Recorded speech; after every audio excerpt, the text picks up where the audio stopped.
Bom dia, eu sou Gildo Magalhães, do Centro de História da Ciência e do Grupo Cronos do Instituto de Estudos Avançados. E hoje eu tenho o prazer de estar aqui presencialmente. Temos também a nossa plateia distante pelo YouTube, e vamos ter uma palestra sobre História da Ciência ou História do Pensamento Econômico, Mineração, Moeda e Engenheiros, 1790-1830. Tenho o prazer de estar aqui com o Télio Cravo, que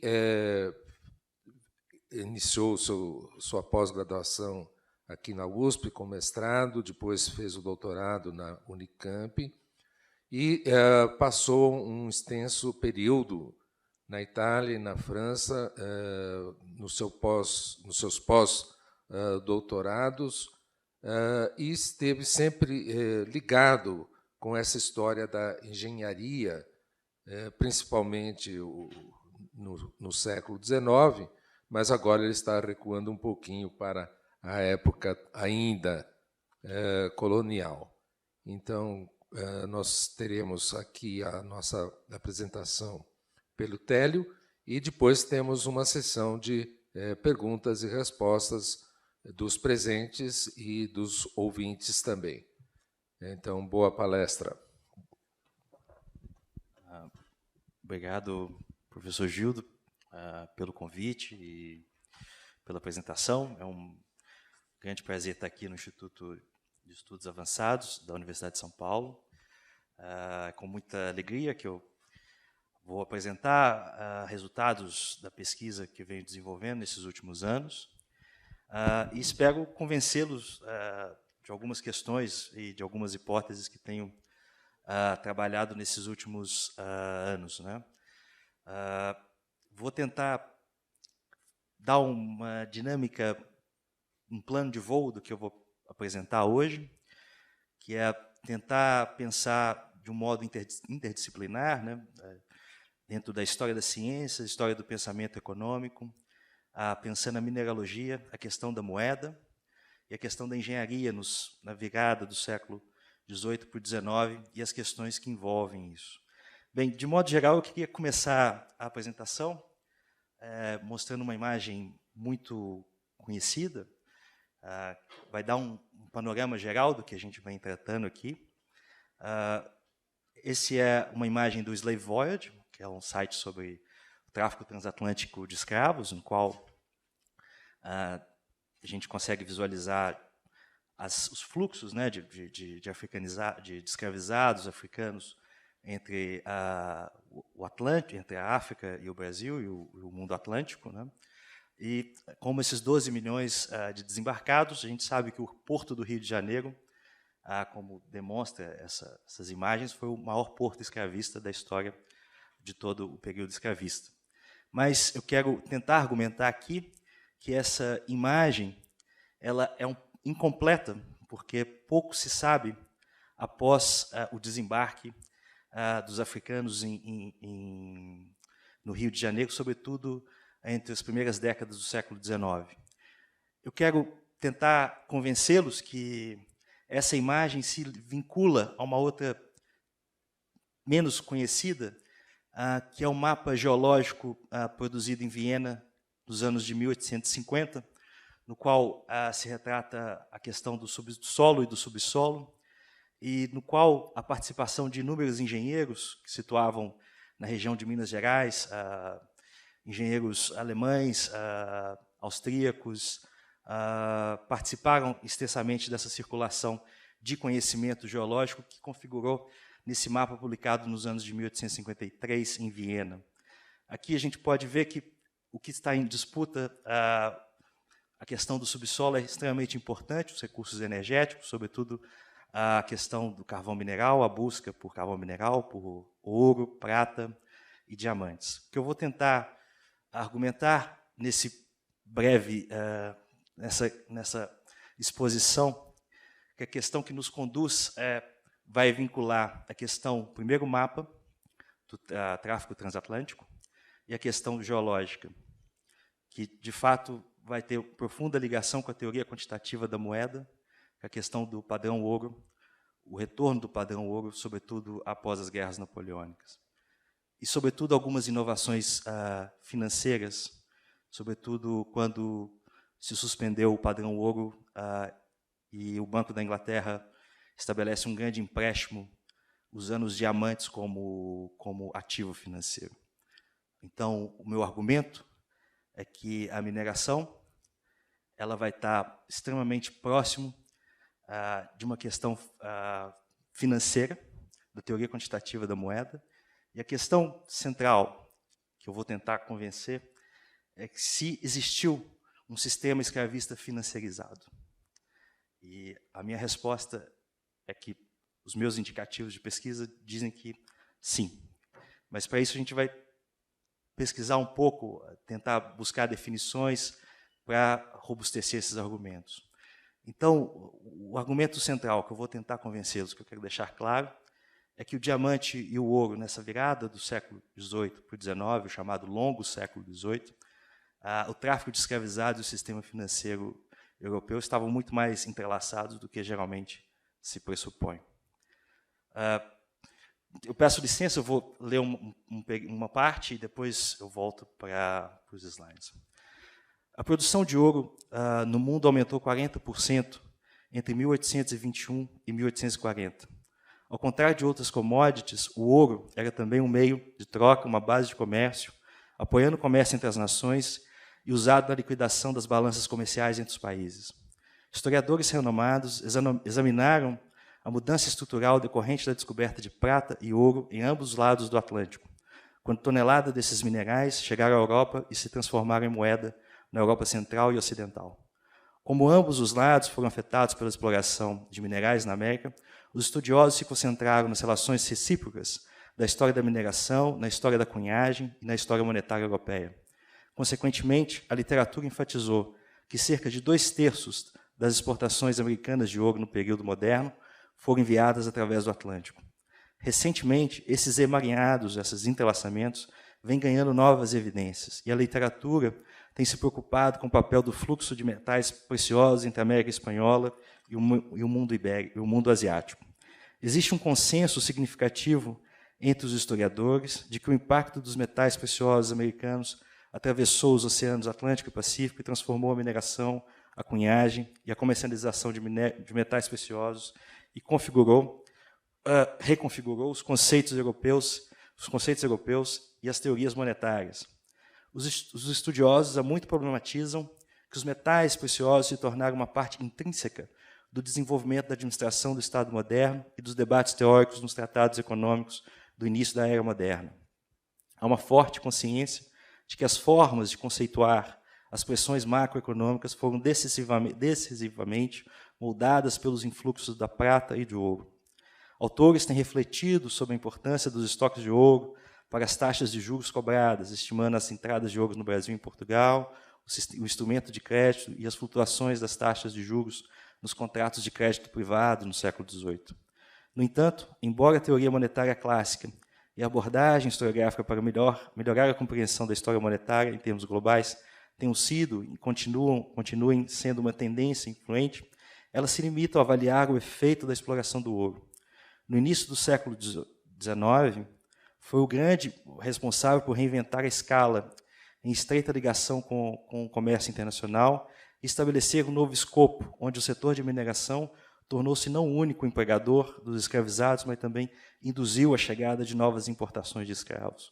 Mão de obra essencial para pensar o comércio transatlântico de escravizados.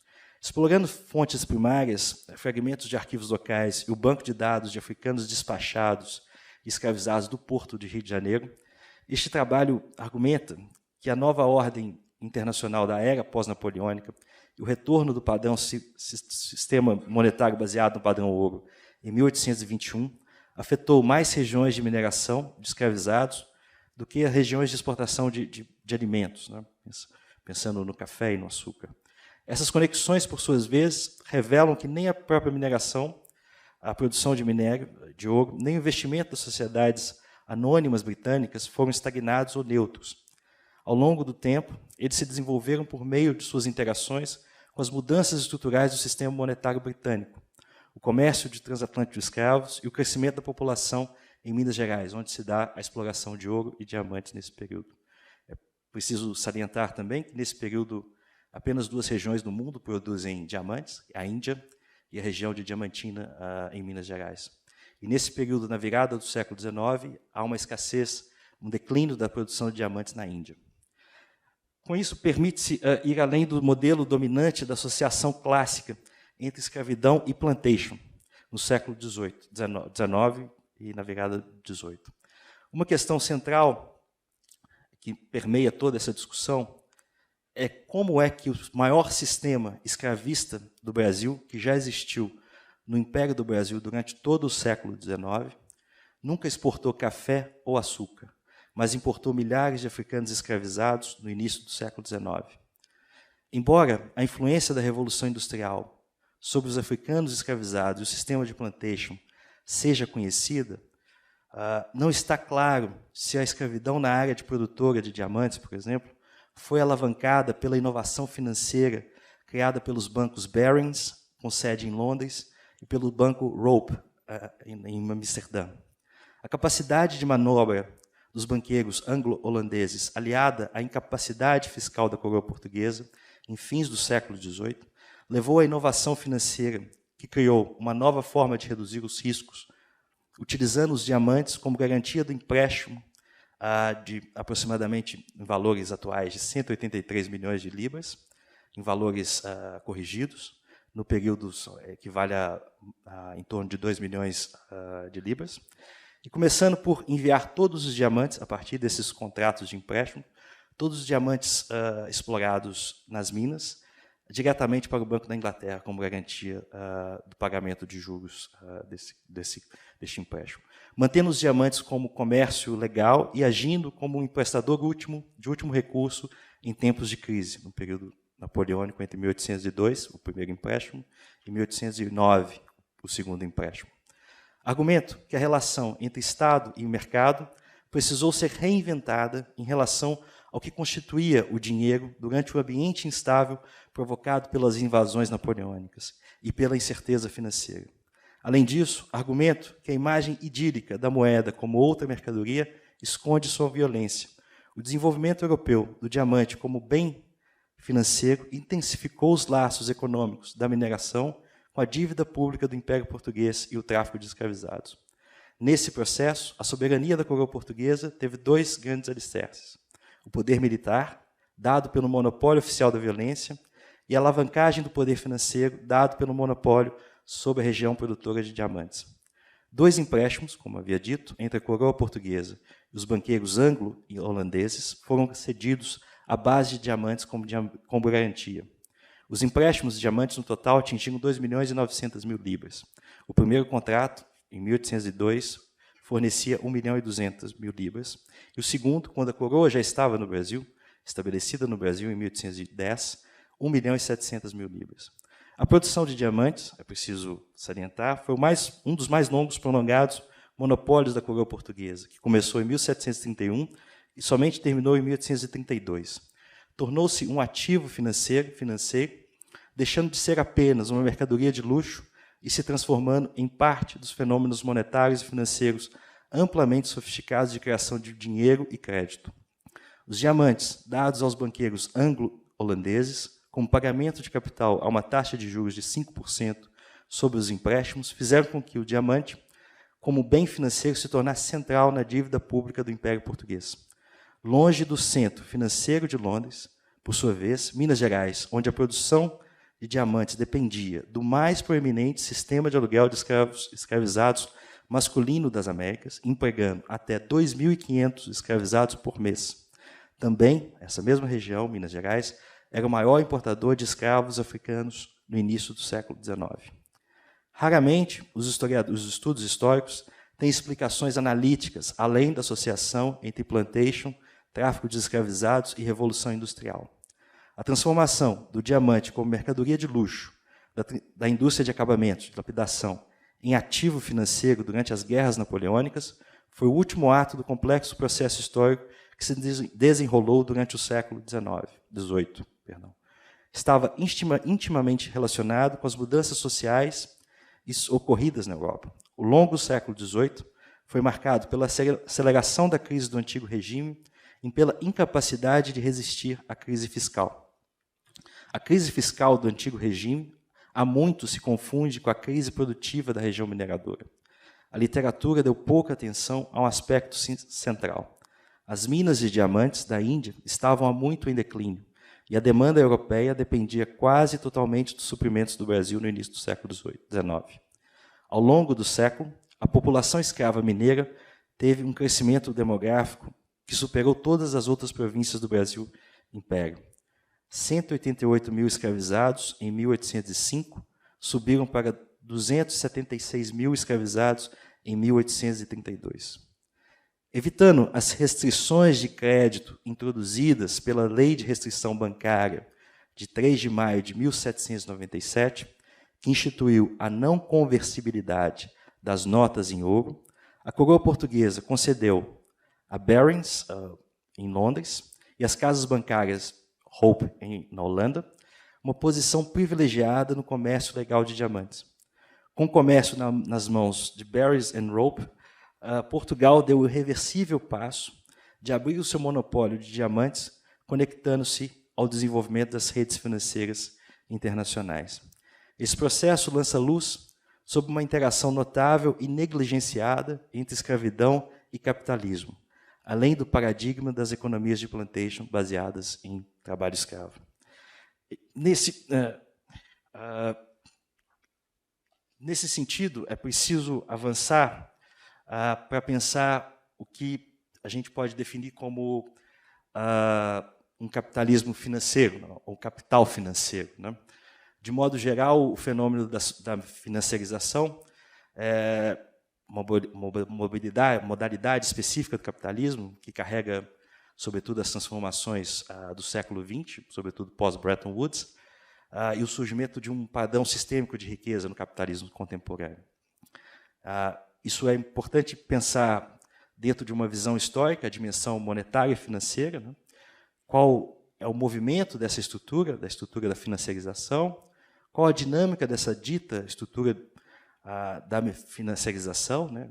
E com as crises, né? Nos períodos de crise, de guerras, e, sobretudo, a literatura sempre tem se voltado para esse fenômeno, sobretudo após as crises de 2007 e 2008. E, sobretudo, pensar as questões das funções da moeda, qual que é o papel que ela cumpre numa visão de um processo histórico-estrutural. Assim, a pesquisa que eu tenho tentado desenvolver busca um profundo diálogo com a história do pensamento econômico.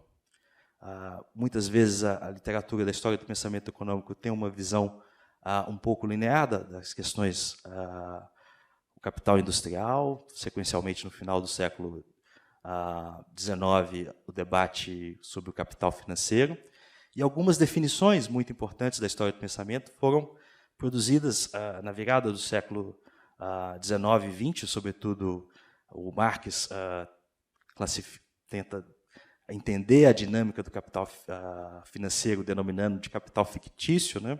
Tentando entender a valorização do capital independente da reprodução ampliada, a expansão do capital constante. Depois o Hilfert vai tentar fazer uma nova conceitualização do capital financeiro, pensando como uma fusão das formas de riqueza, lucro e da forma juros, né, que é a centralidade dos juros, né, na formação do capital, para pensar além da circulação e da reprodução. E, sobretudo, pensando a questão, já no final do século também XIX, o Engels vai fazer uma grande crítica ao como o padrão ouro serviu para fazer uma política financeira industrial inglesa e na divisão social do trabalho.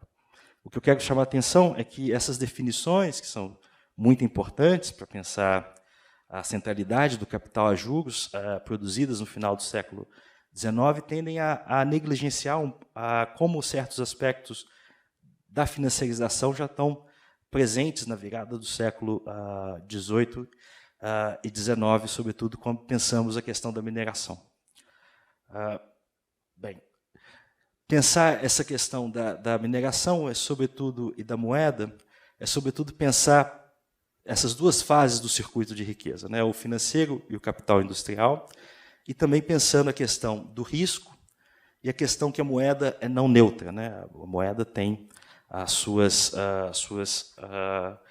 ela não tem a sua neutralidade, né? Como se o pensamento neoclássico, né? Que pensa a teoria quantitativa da moeda.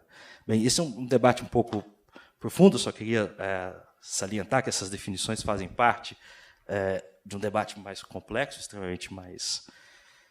E que, sobretudo, no século XIX, a questão da moeda ela sempre gira em torno da questão dos debates entre metalistas e a questão dos papelistas, né? A restrição do sistema bancário, a questão da liquidez e a questão do papel moeda e dos empréstimos, né? Essa é o grande debate, sobretudo, dos meados dos anos do século XIX, e que é também super importante para a gente entender alguns conceitos, né, que envolvem a produção de moeda nesse período, e, sobretudo, a adoção do padrão ouro, a retomada do padrão ouro em 1821, pela Inglaterra após as guerras napoleônicas, quais foram os impactos desse retorno, sobretudo na região de mineração, e após a independência do Brasil, quando o Brasil abre a possibilidade dos investimentos britânicos nas mineradoras, e aí você tem uma série de empresas de sociedades anônimas sendo criadas e um investimento nas compras das antigas minas coloniais. Nesse sentido, as reflexões até então, elas permitem pensar a relação entre história do pensamento econômico e história das ciências. Pensar a história do pensamento econômico exige indagar em que sentido a economia é uma ciência. Qual a relação entre as suposições e as implicações de determinadas teorias econômicas e o que representa a evidência factual para os economistas. A relação entre história e a ciência econômica assume características controversas, né? Historiadores do pensamento econômico salientam que os economistas devem considerar seriamente a disciplina histórica. Há uma forte tendência de apresentar os objetos da ciência econômica, no caso a moeda, em uma perspectiva ahistórica, sem referência ao espaço, tempo ou contexto. Textos sobre microeconomia introduzem a ideia de racionalidade, de escolha do consumidor, desconsiderando fatores históricos ou incluindo os mesmos quando se torna útil para a argumentação. Essa visão histórica também é frequente na macroeconomia. Por consequente, os economistas aceitam de maneira quase consensual a imagem de progresso da disciplina, sem qualquer necessidade de análise histórica. Margaret Chabot, em 1992, em um texto muito importante, ela questionou a relação entre os historiadores econômicos e a profissão de economistas, e sugeriu que os historiadores da economia deveriam se aproximar da história da ciência. Chabot baseou sua argumentação na seguinte premissa: a ciência econômica como disciplina é fundamentalmente diferente da história da economia como disciplina, e a história da economia e a história da ciência são semelhantes. Ao lado dessa premissa, questões foram levantadas.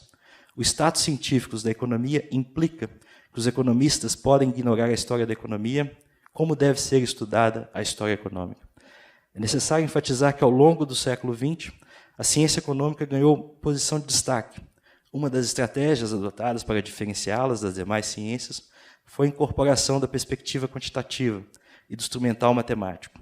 De fato, essa tendência começou a se consolidar nas últimas décadas do século XIX, quando a comunidade de economistas agregou cientistas e engenheiros com formação em física, Jevon, Walras, Marshall, Menger, Pareto, valendo-se da suposição de que a economia se encontra em equilíbrio. Esses autores do último quartel do século XIX centraram sua análise em um indivíduo genérico, isento de relações sociais, que se orienta por preferências subjetivas e busca atender seu próprio interesse. Como resultado direto desses processos, desses complexos processos, desde o fim da Segunda Guerra Mundial, a disciplina economia passou por um processo de homogeneização, distanciamento do debate filosófico sobre a ciência e afastamento de outros campos da história, da ciência social, em especial da história. Bem, esse também é um aspecto importante para a gente pensar dentro dessas conexões entre história da ciência e história do pensamento econômico, como se dá pensar historicamente como se deu esse afastamento desses dois campos e como é necessário tentar um diálogo cada vez mais profícuo entre essas duas áreas que geralmente aparecem distantes, ciências econômicas, história das ciências, e nesse caso, num projeto específico, pensando a moeda, a mineração e os engenheiros.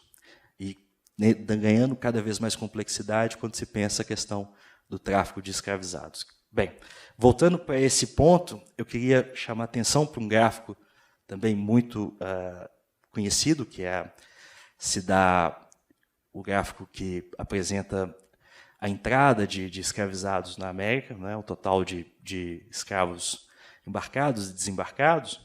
E aqui a gente observa que o grande pique de escravos desembarcados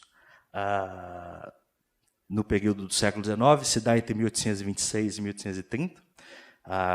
O século XIX é o período que se dá o maior número de escravizados.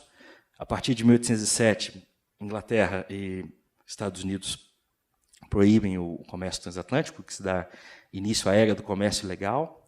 Mas o que eu queria chamar a atenção é que, em 1843, o Parlamento britânico discute novamente uma lei muito específica que proibia que qualquer súdito britânico, independente de onde ele estivesse, que pudesse ter escravos. Por trás desse debate sobre essa lei de 1843 no Parlamento britânico, havia um movimento anti-escravista que havia visitado as mineradoras britânicas em Minas Gerais e havia constatado que todas as mineradoras britânicas se valiam do sistema de aluguel de escravos ou da compra direta de africanos desembarcados no Rio de Janeiro.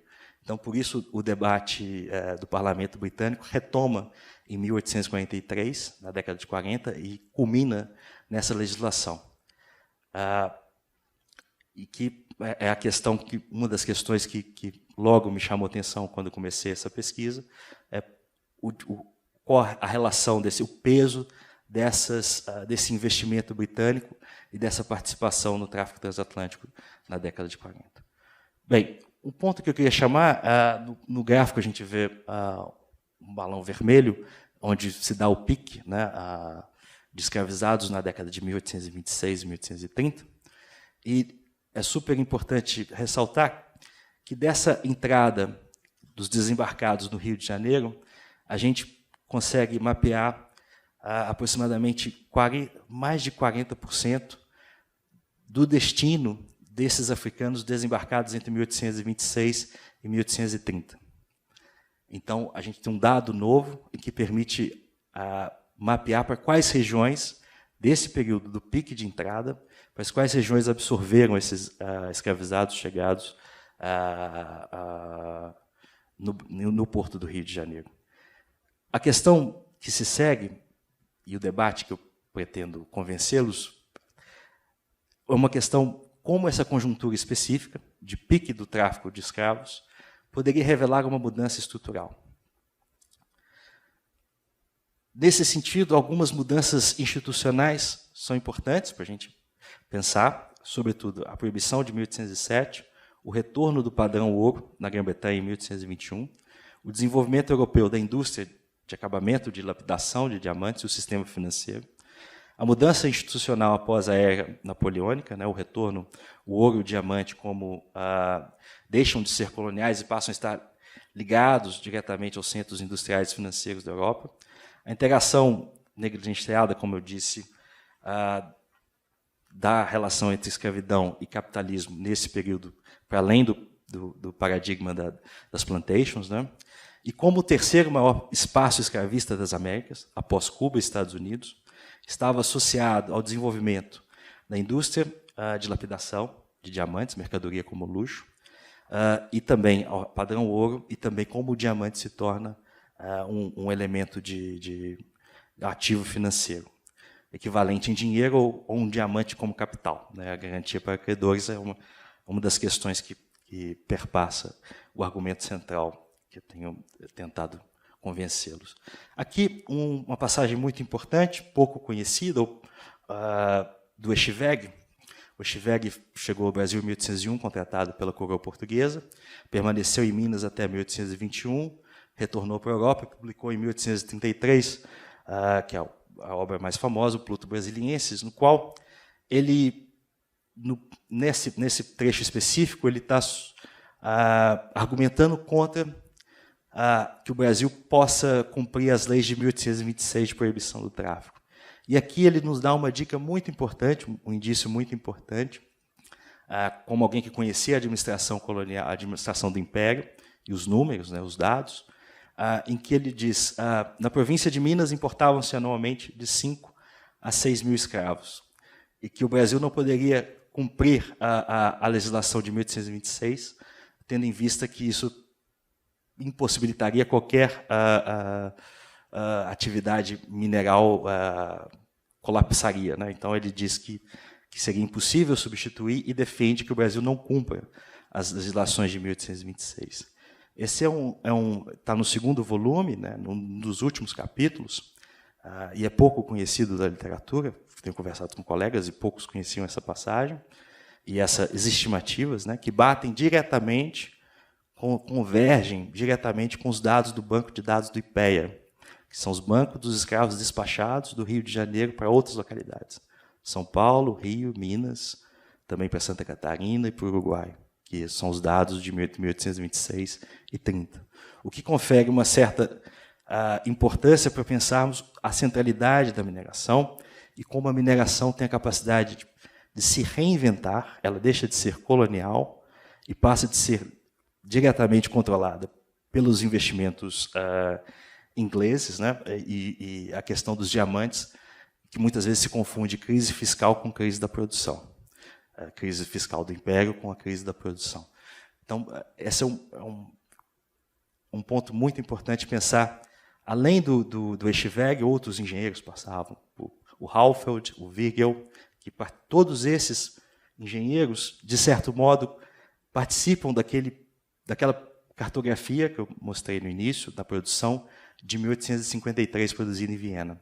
Havia, nesse período, nos anos 20, em Minas, o Friedrich Wagner, também era um desenhista e cartógrafo contratado em Minas, pouco se sabe sobre ele. O Schude também participa da formação da cartografia em Viena, passa por Minas, e o Echeverri também com a produção de cartografia. Então, esses engenheiros se voltam muito mais para o solo, para o subsolo, do que geralmente se pensa, e a mineração tem uma centralidade, talvez, para além do que geralmente se pensa como capital industrial, mas sim vinculado a um capital financeiro. Outras mudanças institucionais, que, como eu já disse, se valem sobretudo na questão dos empréstimos durante o período de incerteza, em que Portugal teve que pagar, depois das guerras das laranjas, à França uma indenização, e sem recurso, Portugal recorre aos empréstimos feitos na Holanda e na Inglaterra, e aí se estabelece como garantia a produção de diamantes. Após esses empréstimos, todos os diamantes são exportados diretamente do Rio para o Banco da Inglaterra. E aí esse monopólio deixa das vendas, né, o controle das vendas e o controle, o diamante deixa de ser apenas um ativo de luxo, né, de mercadoria de luxo, e se passa a ter uma vinculação direta com a dívida pública do Império Português e com o sistema financeiro da Europa Central. Bem, nesse sentido, é pensar dois aspectos que eu acho que é fundamental.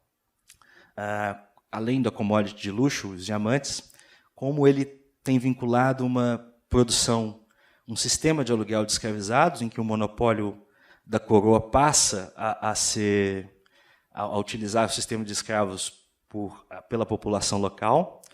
Basicamente, são somente homens, né? Mulheres eram proibidas. Então, isso resulta numa diferença de razão de masculinidade, que é importante para a gente pensar a capacidade de reprodução natural ou não dessa região. A gente vê que tem um desbalanço entre homens escravizados e mulheres. Então, você tem Quanto mais próximo de 100, maior a possibilidade de ter reprodução natural. Quanto mais elevada essa distância, esse padrão configura que o crescimento demográfico depende da importação de escravizados. Aqui a gente tem, basicamente, uma estimativa da taxa de lucro anual, de bruto anual, né? Ou seja, quem alugava os escravos. Então, você tem... Isso foi feito pelo Berger, no livro publicado em 96, que ele estima essa taxa de lucro de escravos. Então, isso está no Berger, referenciado, e aqui a gente vê que tem uma elevada taxa de bruto anual de escravizados, ou seja, quer dizer que é extremamente lucrativo para os proprietários alugarem os seus escravizados e garantia de liquidez, porque o monopólio se paga em dinheiro. Aqui a gente tem uma estimativa mais serial desse longevo processo de aluguel de escravizados, que é muito importante, porque ele engloba o período dos empréstimos de 1802 e 1809, que a gente tem em torno de 20% a 23% o retorno bruto anual do aluguel de escravos. Isso é importante pensar nessa lucratividade que é extremamente alta.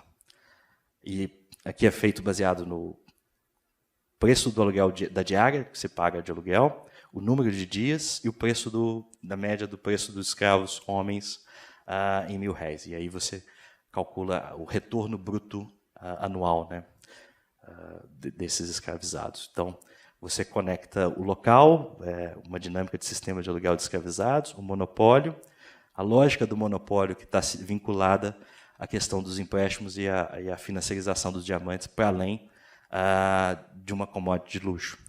Aqui são 3 representações extremamente conhecidas. A primeira do John Mowell, que é o primeiro viajante europeu autorizado a entrar no Brasil. Na verdade, ele é um lapidador em Londres, então ele tem um interesse específico em visitar as minas, e é o primeiro relato feito por um europeu sobre o Brasil, autorizado pela Coroa Régia, e ele tem um tratado sobre os diamantes, né? E essa imagem é super recorrente, mas você vê que tem um problema de escala. A quantidade de trabalhadores representadas é, sobretudo, infimamente menor do que os 2.500 escravizados, e ele é inglês, britânico, de Londres. A segunda, uma imagem também super recorrente do século XVIII, a questão da indústria de acabamento, sobretudo na Antuérpia, que é importante, e a questão do luxo das lojas, do uso dos diamantes como a mercadoria de luxo na França, e entre as coroas europeias, o diamante tem um símbolo de poder e de realeza, né? Então, aqui você tem trabalho, a indústria de lapidação, a indústria de acabamento e o consumo de luxo, né?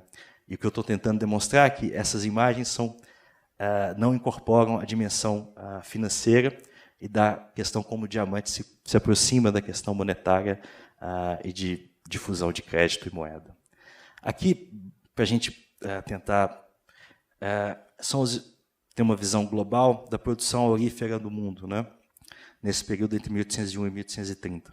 O Brasil é responsável por aproximadamente 30%, a Colômbia lidera com 44%, o que é importante salientar que a gente tem que fazer um exercício comparativo também, como se dá a mineração nas antigas América Espanhola, né? Como se dá esse processo em que o uso maciço de escravizados é extremamente singular no Brasil e difere totalmente da América Espanhola.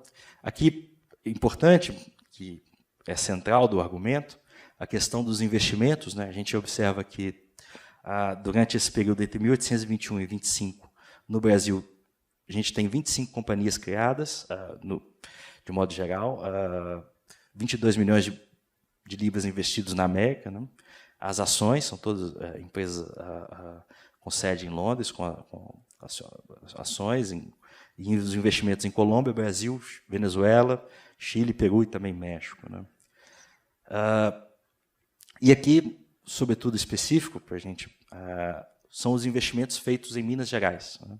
São as companhias criadas entre 1824 e 34, e a gente tem o montante de capital, os investimentos, né? A alavancagem, e em 10 anos a gente tem aproximadamente mais de 1 milhão de libras sendo alavancado nessas explorações. O que é importante salientar que quando essas empresas elas chegam, uma das inversões que eles fazem logo na chegada são as compras das antigas minas coloniais dos antigos proprietários. Então, há uma injeção de liquidez, de moeda, muito grande nessa região. Então, com esses antigos mineradores coloniais, eles participam, alguns chegam a ser acionistas dessas empresas, e também compram escravizados africanos do Rio e passam a alugar para essas mineradoras, etc. Há um efeito direto dessas inversões britânicas na questão do tráfico de africanos, dos desembarcados no Rio de Janeiro. E, basicamente, o que eu estou tentando convencê-los é que pensarmos o pique de entrada de escravizados está, sobretudo, associado com a questão da mineração, esse pique de escravizados chegados entre 1826 e 30. A destinação, 40% é para as Minas Gerais, para a região mineradora, e pensar além do paradigma do açúcar, do algodão e do café, e como a mineração está muito mais associada com o capital financeiro, há uma reinvenção da mineração nesse período, sobretudo a questão do retorno do padrão-ouro, os diamantes e os empréstimos, né, essa questão. E como que a história da monetária e da mineração envolve a questão da engenharia, da produção da cartografia, do conhecimento do solo e do subsolo. Tentando bem rápido para acabar, acho que temos 5 minutos, né, Judo? Um pouco mais. A questão demográfica, que é o que está por trás de algumas questões que centralizaram esse debate, o crescimento demográfico sempre foi um aspecto de controvérsia, né, na literatura, sobretudo os trabalhos do Bergad, que acredita que a maior população escrava do Brasil foi feita através de reprodução natural durante o século XIX, o que me parece um pouco polêmico em razão dos dados. Por exemplo, quando você se divide por região e faz os dados demográficos de 1832, que é um pré-censo chamado as listas nominativas, em que as regiões específicas de produção de ouro, onde estão localizadas as mineradoras britânicas, há uma grande distorção de homens escravizados e mulheres, e também, sobretudo, na região dos diamantes, o que faz com que a gente reconsidere, sobretudo, a questão do argumento de que esse crescimento populacional seja fruto de reprodução natural. Tentando pensar, para além desses argumentos, o sistema monetário, né, essa questão, estão muito mais interligados, né, com o comércio transatlântico de escravizados do que geralmente se pensa. Isso exige que a gente pense em questões metodológicas, sobretudo a questão de estudos comparativos da mineração em outros espaços, na América Latina. A questão das histórias das ciências, né, como a questão dos engenheiros e a formação deles são totalmente distintas do que a gente considera no contemporâneo, e é possível e é importante considerá-los dentro dessa dinâmica da produção de moeda, de riquezas energéticas, sobretudo a questão da busca de carvão mineral também, que é um aspecto central nas Minas Gerais nesse período. Havia a esperança de encontrar carvão mineral, e também como pensar essa questão introjetando o pensamento econômico, tentando fazer uma crítica, um diálogo profundo sobre a questão da linearidade que às vezes está contida na história do pensamento econômico. Capital mercantil, capital industrial, e no final do século XIX a discussão, sobretudo, do capital financeiro, que seria a linearidade da história do pensamento econômico. As possibilidades analíticas mais amplas, né, para tentar pensar essas complexas ligações entre atores e redes, né, a circulação do conhecimento científico, e como pensar as questões de mudança econômica e economia política nesse período, entre 1790 e 1830, que é o período que você tem uma grande entrada de escravizados e mudanças institucionais importantes, a independência e a crise do antigo regime. Basicamente, os objetivos da pesquisa são pensar como a mineração, a reinvenção da mineração, em outra escala, em outra dinâmica, pode ter participado desse renascimento, digamos assim, do comércio de escravizados após a supressão de 1807. Como pensar que uma estrutura social dominada por um sistema de aluguel de escravizados respondeu às ideias anti-escravistas, né? Sobretudo a questão da legislação do Parlamento Britânico entre 1843. Avaliar o conteúdo histórico das relações entre o global e o local, identificando o trabalho forçado, né, o trabalho escravizado, e a destinação dos africanos escravizados após o desembarque nos portos do Rio de Janeiro. E a compreensão das cadeias de commodities, né, de ouro e diamante, sem escala precedentes, né, de investimento, né, direto, e do consumo de diamantes, não só como commodity de luxo, mas também como ativo financeiro no início do século XIX. Aqui os arquivos e fontes, vou passar super rápido. Aqui, sobretudo, o banco de dados de escravizados, que é o banco de dados do IPEA, no qual são dados quantitativos, em que há a classificação dos escravizados, ladinos, recém-chegados, boçais, crianças, e que se conhece o total de 241 destinação, né, de 240 mil escravizados embarcados no Rio de Janeiro entre 1809 e 1833. Desses 70% eram africanos escravizados novos, né, registrados como recém-chegados, e deste total a gente tem 66 mil reexportados para Minas, 58 mil para o Rio de Janeiro e 25 mil em São Paulo. Quero enfatizar também que isso é uma base de dados produzida em 2001, não é recente, mas é pouco conhecida e pouco utilizada, pouco explorada pelos historiadores, sobretudo porque tem os dados para outras regiões, outras províncias, enfim. E a questão das listas nominativas, né, que permite pensar na razão de masculinidade, são as questões mais demográficas, e as questões essas já são mais conhecidas, né, e a questão das pesquisas que estão em andamento, que envolvem arquivos na Inglaterra, na Holanda e em Portugal. Bem, eu espero ter convencido, passei um pouco rápido nesse final, mas o argumento central, eu espero que tenha ficado, espero que tenha convencido vocês, e obrigado pela atenção, e foi um prazer. Obrigado.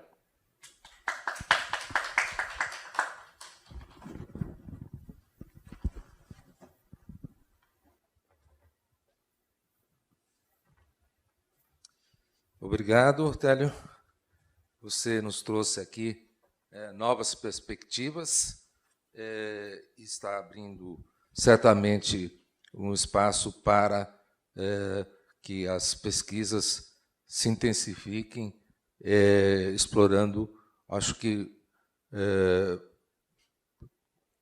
além dos aspectos que você mencionou, as consequências que podem ser tiradas, inclusive, para a atualidade, em que o padrão ouro foi terminado em 72, e o mundo que nós estamos vendo hoje se dilacerando em torno das economias que eram regidas pelo dólar e subsidiariamente pelo euro, né? E estamos vendo uma nova ordem emergir. Até podemos perguntar, e qual é o papel da moeda nesse novo mundo, né? Muito bem. Nós vamos, então, abrir aqui a sessão de debates. Os ouvintes que quiserem nos enviar perguntas, pode mandar para iaresponde@usp.br. E, inicialmente, nós vamos abrir o diálogo com o público aqui presente, apenas se identificando com o nome e fazendo a pergunta diretamente para o Télio. Alguém gostaria de se manifestar?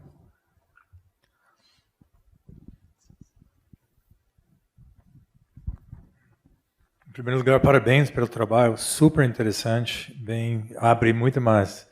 Quero já e estudando vários temas que você está trabalhando. Parabéns. Eu não sei se você está familiar com o trabalho do professor... Só dizer o seu nome. Desculpa, meu nome é Kip Garland. Eu não sei se você está familiar com o trabalho do professor William Summerfield, do UCLA. Ele escreveu um livro chamado Ordem contra Progresso. É sobre o século XIX no Brasil, e o foco é mais sobre a ferrovia, mas um dos estudos que esse professor faz, ele pegou todas as dívidas sobernas, principalmente pelo banco Rothschild, dívidas sobernas para o Brasil. Você estava falando da dívida Portugal, mas ele estava olhando mais a dívida brasileira do século XIX, e ele analisou pelos eventos históricos do século XIX, a própria independência do Brasil, a abolição em 1888, o próprio fúgio do família real, etc., guerra com o Paraguai, grandes eventos aconteceram no século XIX, e ele pegou o valor dessas dívidas e o spread, né, o valor dos juros cobrados, para tentar correlacionar o risco brasileiro com o evento histórico. E qual evento que você acha que reduziu mais o spread, quer dizer, reduziu mais os juros brasileiros? O que você acha que foi no século XIX? Só para chutar. Muitos eventos importantes. O que você acha que, pelo ponto de vista da economia privada bancário inglês, era que mais reduziu o risco brasileiro? Agora, mudando o foco do Brasil em vez de Portugal. Bem, eu conheço o trabalho do Summerhill, sobretudo a questão das ferrovias, né? Que até eu trabalhei bastante, usei esse debate na dissertação sobre os transportes, né? Legal. Mas sobre isso eu não chutaria qual foi a abolição. Foi a abolição. A abolição reduziu o spread, né? Porque reduziu esse risco de entrar em direto conflito com os interesses europeus. Então, é legal esse pensamento sistêmico que você está trazendo aqui, trazendo a questão da mineração, junto com a parte econômica, junto com a parte social, que é o maior, na história, é o maior evento de migração forçado, né? É o que você está debatendo lá. Bacana. Obrigado pela questão. Mais alguém do público? E eu pergunto se chegou alguma pergunta. Aqui temos. Bom dia. Parabéns aí pela apresentação, bastante interessante. E surgiu aqui meu nome é Amanda. Ficou uma dúvida aqui, na verdade, mais uma curiosidade para saber se você também procura trabalhar com os debates, se existia, e se você procura trabalhar com os debates em torno desse retorno ao papel, ao padrão ouro, nos debates que existiam na Europa. Como que eles viam isso e como se eles chegaram a falar sobre esse assunto em relação a esse retorno aí com o uso do diamante como padrão ouro. É mais nesse sentido aí. Muito obrigada. Obrigado, Amanda, pela questão. Sim, há um grande debate, sobretudo o Ricardo é o grande representante desse debate público, né, sobre o retorno do padrão ouro ou não. A suspensão é de 1797, e a partir de então se estabelece, sobretudo em 1810, no parlamento, um grande debate sobre o retorno ou não, e a teoria quantitativa da moeda, a questão do ouro como ativo para dar liquidez e para dar sustentabilidade ao sistema, sobretudo a questão da balança comercial, né? Então há um grande debate, e isso retoma ao século XVII, XVIII também, passa por Locke, a questão da cunhagem, os debates, né? Sobretudo a literatura na Inglaterra há um grande debate público nesse período na virada do século XVIII, XIX. E não por acaso, há o Lucock, que é um dos comerciantes também ingleses sediados no Brasil, que escreve em 1823, salvo engano, ele vai estabelecer justamente essa correlação. Ele vai dizer, é preciso que a Inglaterra controle a produção aurífera, já que ela depende, o título da dívida pública britânica depende essencialmente da questão do controle da produção aurífera, né, de ouro, né? Então, há um grande debate sobre isso na Inglaterra e não por acaso há esse volume imenso de investimentos nas mineradoras, na mineração em Minas Gerais, que aí passa a não ser uma mineração mais de subsolo, mas também de minas minas subsolo, né? Não mais a tecnologia vapor, maquinário, passa a ser uma subterrânea, né? Então acho que também há uma reinvenção no ponto de vista tecnológico e de produtividade nesse período também por conta dessas. Mas há um debate intenso sobretudo o Ricardo é o grande defensor do retorno padrão ouro e aí é o grande vencedor desse debate, né? A questão da teoria quantitativa da moeda, que é o que está na base do pensamento neoclássico, né? Enfim, é isso. Bem, eu também tenho uma perguntinha. Nós sabemos que o trabalho do engenheiro Eschwege foi utilizado pelo Marx para compor o Capital e fazer essa ligação entre a exploração do ouro no Brasil e a industrialização britânica e europeia. Agora, essa citação que você colocou como sendo pouco conhecida de verdade, e concordo, quer dizer, o Eschwege diz, se eu fosse brasileiro, eu não ia querer que acabasse o tráfico de escravos, porque é isso que está trazendo dinheiro para cá, não é? E, por outro lado, qual era o interesse da Inglaterra em parar esse tráfico de escravos? Era para poder, então, ter o controle da produção e, com isto, manipular o que seriam os valores de troca? Como que você poderia explicar isso?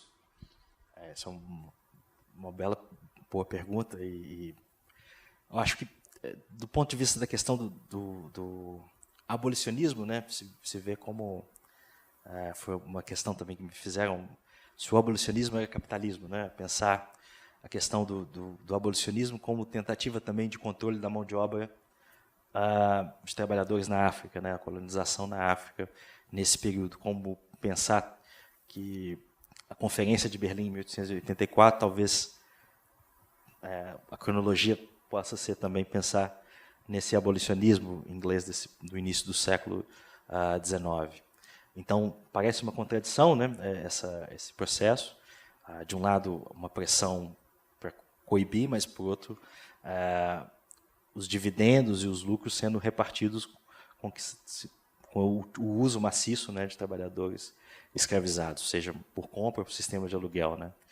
Então, acho que o Eschwege tem uma dimensão acurada disso, né? Ele faz um debate sobretudo da questão da imigração nesse capítulo. Ele fala, olha, a imigração vai ser impossível repor nesse ritmo que se tem de desembarcados e da necessidade do vínculo do trabalho escravo na mineração. E a opinião do Eschwege, os escritos do Eschwege são muito bem balizados por números, né? Porque como ele estava inserido na administração, na estrutura governamental, ele teve muito acesso a dados, né? Então, isso fica muito claro nos escritos dele, né? A questão do orçamento, a questão da conversibilidade das moedas, também ele tem um aspecto disso no Pluto Brasiliense. Então, é possível repensar essas questões do abolicionismo como uma face também do controle do outro lado do Atlântico, né, da colonização da África também, né? Então, do colonialismo, uma dimensão mais ampla do que apenas centrada na questão do Brasil, né, da proibição. Eu acho que...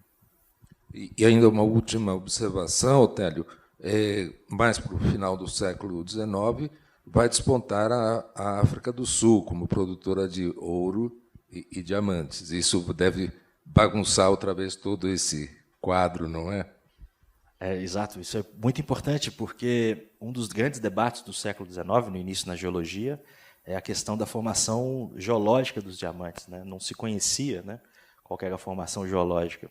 Só se conhece no período da África do Sul, né? Quanto é que o nome da rocha matriz é Kimberlito, em homenagem ao Kimberley, né, que é o inglês que descobre a formação geológica do diamante. E nesse período, sobretudo, é muito importante ressaltar que essa conjuntura da exploração aurífera se dá antes da corrida do ouro na Califórnia, em 1849, e da descoberta de ouro também na Austrália. Isso também anterior à descoberta de diamantes na África do Sul. Então, essa conjuntura desse período é muito importante porque há uma centralidade da questão da produção dos diamantes e do ouro, né? Então, em 1820 e 30, aí se descobre diamante também na Rússia, etc. Mas, nesse período, apenas Índia e Brasil eram os produtores de diamante, né? E o Brasil, durante todo o século XIX, produziu aproximadamente 50% de todo o ouro produzido no mundo, né, no século XVIII. Então, acho que é importante salientar essa janela, digamos assim, né, que é anterior a essas descobertas que transformam a Califórnia, a Austrália e a África do Sul. Então, se dá num interregno muito, muito específico. E aí também, quando você compara o modo de exploração e o controle que se dá na África do Sul da exploração e a violência, né, o caráter da violência nos diamantes na África do Sul, você também pode pensar, por isso que é importante pensar isso comparativamente, né, a mineração, a exploração na Índia, na África do Sul e na prata, né, a questão do trabalho, etc. Essas dimensões, como há singularidades e também há uma certa convergência. Muito obrigado. Então, Télio, nós não temos perguntas dos ouvintes, então vamos encerrar agradecendo novamente a presença do Télio aqui no Brasil, em São Paulo, com esta nossa palestra, que estará disponível no YouTube em breve, na sua gravação. Obrigado.